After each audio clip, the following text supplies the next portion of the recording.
শিলিগুড়িতে প্রধানমন্ত্রী নরেন্দ্র মোদীর সভার আগেই বিজেপিতে ধাক্কা, দল ছেড়ে দিলেন ঝাড়গ্রামের সাংসদ কুনার হেমব্রম। শুক্রবার রাতে দল ছাড়ার কথা জানিয়ে চিঠি দিয়েছেন দলের রাজ্য সভাপতি সুকান্ত মজুমদারকে চিঠি দিয়েছেন কুনার হেমব্রম। চিঠি দিয়েই দল ছাড়লেন ঝাড়গ্রামের সাংসদ।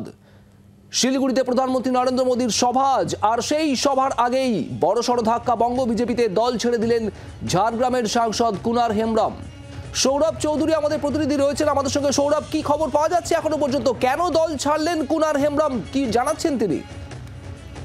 দেখো, এক্ষেত্রে দুটো বিষয় আসছে। কুনার হেমব্রম তিনি 2018 সালে প্রথম বিজেপি দলে যোগদান করেন এবং তাকে জেলা যে আদিবাসী যে সংগঠন আছেন তার দায়িত্ব দেওয়া হয় এবং তারপরেই 19 সালে তাকে সাংসদ হিসাবে এখানে টিকিট দেওয়া হয় এবং তিনি জয়লাভ করেন। কিন্তু এবার যে 20টা সিট ঘোষণা হয়েছে তাতে কিন্তু কুনার হেমব্রমের নাম নেই, কিন্তু পার্শ্ববর্তী যে জেলাগুলো আছে পুরুলিয়া, বাঁকুড়া, এখানে কিন্তু যারা সাংসদ হিসেবে ছিলেন তাদের নামই ঘোষণা করা হয়েছে। ঠিক এই জায়গা থেকে কুনার হেমব্রম, এটা স্থানীয় সূত্রে বা বিজেপির একটা অংশের বক্তব্য যে কুনার হেমব্রম মনে করছেন যেহেতু পার্শ্ববর্তী জেলাগুলোতে যারা সাংসদ ছিলেন তাদেরকেই যেহেতু প্রার্থী করা হয়েছে, সেক্ষেত্রে ঝাড়গ্রামে যেহেতু তিনি সাংসদ ছিলেন তার নাম যেহেতু ঘোষণা করা হয়নি, সেক্ষেত্রে তাকে এবার দেওয়া নাও হতে পারে। তার আগে থেকেই এরকম একটা চর্চা ছিল। মাঝে মাঝে কুনার হেমব্রম কিছুটা শারীরিকভাবে অসুস্থ মাঝে মাঝে থাকতেন, সেটাও একটা প্রচারে আছে যে তিনি যেহেতু শারীরিকভাবে কিছুটা অসুস্থ ছিলেন সে কারণেও হয়তো তাকে এবার টিকিট দেওয়া না হতে পারে। যদিও কুনার হেমব্রম তার যখন আমরা বক্তব্য নিই তিনি স্পষ্ট করেই জানিয়েছেন কে কি বললো তাতে কিছু যায় আসে না এবং তিনি বিজেপি ছেড়ে দিলেও বিজেপি দল যথেষ্ট শক্তিশালী, তাতে বিজেপি দলের কোথাও কোনো সমস্যা নেই।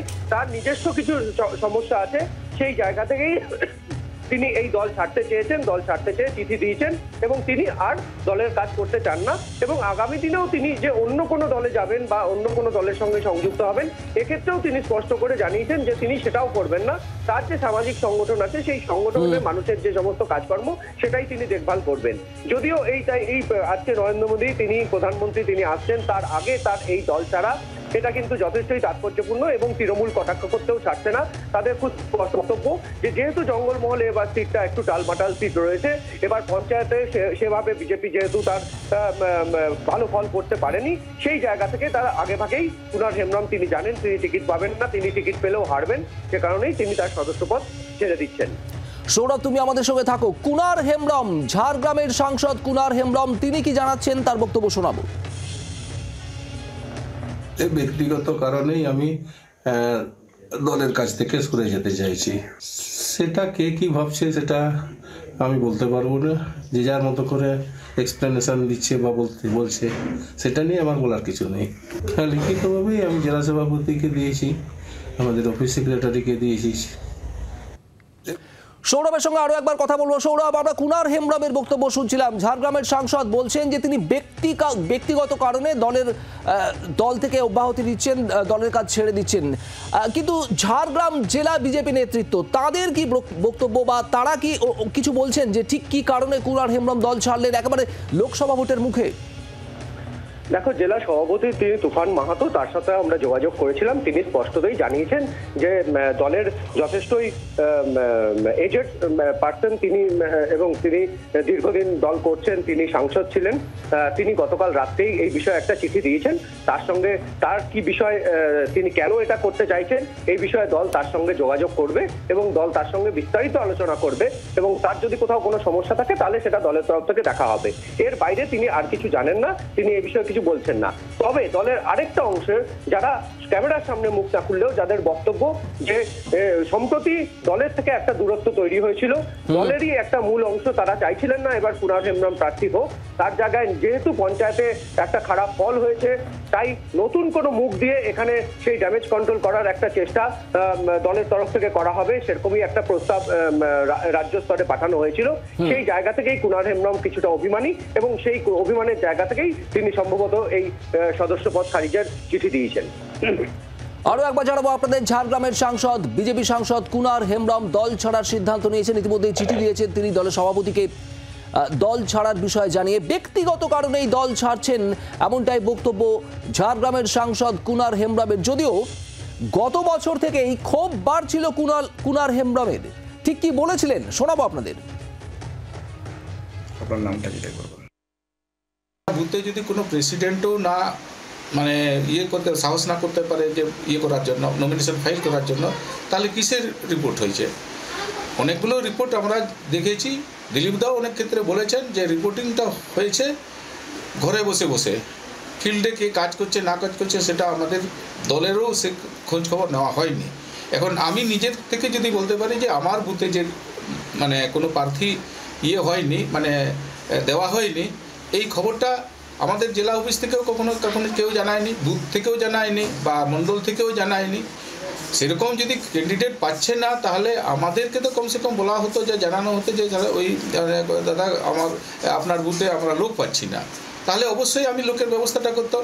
কেউ যদি না দাঁড়াতো আমার মিসেসকেই দাঁড় করিয়ে দিতাম। এই মুহূর্তে আমাদের সঙ্গে টেলিফোন লাইনে রয়েছেন তৃণমূল নেতা অরূপ চক্রবর্তী। অরূপবাবু, লোকসভা ভোটের একেবারে মুখে, ঠিক যেদিন শিলিগুড়িতে জনসভা করবেন প্রধানমন্ত্রী নরেন্দ্র মোদী, সেদিনই দল ছাড়লেন ঝাড়গ্রামের বিজেপি সাংসদ কুনার হেমব্রম। কি বলবেন? দেখুন, আসলে মুশকিলটা হচ্ছে যে সারা বছর মিডিয়ায় রাজনীতি করা আর মাটিতে রাজনীতি করার মধ্যে পার্থক্য থাকে।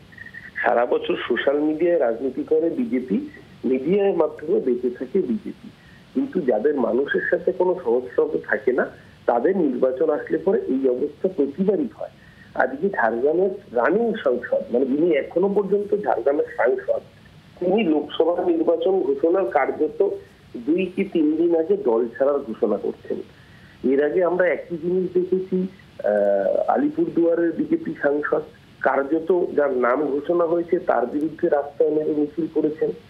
আমরা রায়গঞ্জের বিজেপি সাংসদকে দেখেছি কার্যত মানে একই বাক্যবান নিক্ষিপ্ত করতে সারা রাজ্য জুড়ে। বিজেপি দলটা একটা সার্কাসে পরিণত হয়েছে। এরা নিজেরা না পারছে নিজের দলের উপর কোনো কন্ট্রোল রাখতে, না পারছে মানুষের আস্থা অর্জন করতে। এরা দেখছেন না, প্রথমে মোদীজি বলেছিলেন এ রাজ্যের 42টা আসনই যেন ওনাকে দেওয়া হয়। তারপর অমিত শাহ বললেন টার্গেট 35, গতকাল বলেছেন টার্গেট যেন 25 পার করতে পারি। বিজেপি এ রাজ্য থেকে 5টা আসনও পেরোবে না। এই সার্কাস দেখতে দেখতে মানুষ বিরক্ত। আজকে গ্যাসের দাম 100 টাকা কমিয়ে দিয়ে লোকের কাছে একটা আইওয়াসের চেষ্টা করা হচ্ছে, কিন্তু আজকে গতকালকে রিপোর্ট বলছে শুধুমাত্র 70,000 কোটি টাকা মুনাফা করেছে নরেন্দ্র মোদী সরকার এই বিগত বছরে গ্যাসের দাম বাড়িয়ে। 70,000 কোটি টাকা মুনাফা করার পর মানুষকে 100 টাকার রিলিফ দিচ্ছে। দেশের মানুষ ভোট দেয় রুটি রুজির জন্য, দেশের মানুষ ভোট দেয় কর্মসংস্থানের জন্য। সেই নিয়ে কোনো কথা নরেন্দ্র মোদী এবং তার দলের মুখে নেই। আজকে মোদীজি শিলিগুড়িতে আসবেন, আজকে সেখানেও দেখবেন না মানুষের রুটি রুজি, বেকারের কর্মসংস্থান নিয়ে ওদের মুখে কোনো কথা শুনতে। তাই খুব স্বাভাবিকভাবেই যেটা হওয়ার সেটা হচ্ছে। আর ঝাড়গ্রাম তৃণমূল এমনিতেই জিতত। ঝাড়গ্রামে ওখানকার আমাদের মন্ত্রী বীরবাহা হাসদার নেতৃত্বে, মমতা বন্দ্যোপাধ্যায়ের আদর্শে, অভিষেক বন্দ্যোপাধ্যায়ের সেনাপতিত্বে যে দুর্ভেদ্য সংগঠন গড়ে উঠেছে, পঞ্চায়েত নির্বাচন বুঝিয়ে দিয়েছে যে জঙ্গলমহল বিজেপির ঘাঁটিতে পরিণত হয়েছিল বলে দাবি করেছিল বিজেপি, সেই জঙ্গলমহল সম্পূর্ণভাবে মুখ ফিরিয়েছে। মতুয়ারা মুখ ফিরিয়েছে, মুকুটমণি অধিকারীর মতো বিজেপির এমএলএ দল ছেড়ে চলে এসছে। আগামী দিন মতুয়ারা জঙ্গলমহল বিজেপি থেকে মুখ ফেরাচ্ছে। উত্তরবঙ্গে বিজেপির ভাঙন ইতিমধ্যেই প্রকাশিত হয়ে গিয়েছে।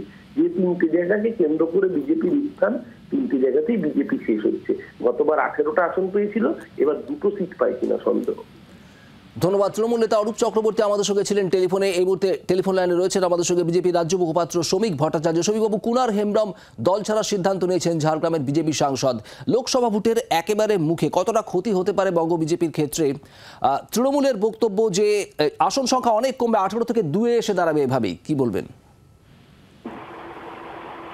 কয়েকটা মাস কেউ যদি শান্তিতে থাকতে চায়, তাহলে তার শান্তি বিঘ্ন ঘটানো, তার ঘুমের ব্যাঘাত ঘটানো বিজেপির কোনো লক্ষ্য নেই। এই নির্বাচনে একজনই প্রাসঙ্গিক, তিনি নরেন্দ্র দামোদর দাস মোদী। আর এই নির্বাচনের লক্ষ্য একটাই, স্থায়ী সরকার, নির্ণায়ক সরকার, স্থিতিশীল অর্থনীতি, বিকাশশীল ভারত। বাদবাকি যারা আছেন তারা নেট প্র্যাকটিসে আছেন, তারা হাত নাড়ানাড়িতে আছেন, নিজেদের মধ্যে আক্রমণ প্রতি আক্রমণে ব্যস্ত আছেন। কালের দেওয়ালে লেখা হয়ে গেছে 2024 সালের 15ই আগস্ট দিল্লির লালকেল্লা থেকে আবার জাতিকে সম্বোধন করবেন নরেন্দ্র দামোদর দাস মোদী। এখানে ব্যক্তির কোনো প্রাসঙ্গিকতা নেই। কুমার হেমব্রম ব্যক্তিগত কারণ জানিয়ে রাজনীতি থেকে এবং দলের দৈনন্দিন কার্যকলাপ থেকে অব্যাহতি চেয়েছেন রাজ্য সভাপতির কাছ থেকে। এর মধ্যে যদি কেউ রাজনীতি খোঁজেন বা দলত্যাগ নিয়ে আনন্দ পান, তারা পেতে পারেন। বিজেপির এ রাজ্যে প্রাপ্ত আসনের সংখ্যা 24-এর পর থেকে গোনা শুরু হবে। তৃণমূল এই নির্বাচনে ডাবল ডিজিট পার করতে পারবে না। এখন অনেক চাপ, অনেক চমক বাকি। একটু অপেক্ষা করুন, অনেক কিছু অপেক্ষা করছে এই রাজ্যবাসীর জন্য এবং বিশেষ করে তৃণমূল কংগ্রেসের জন্য। শ্রমিকবাবু ধন্যবাদ। বাংলার আওয়াজ, বাঙালির আবেগ, জি 24 ঘন্টা।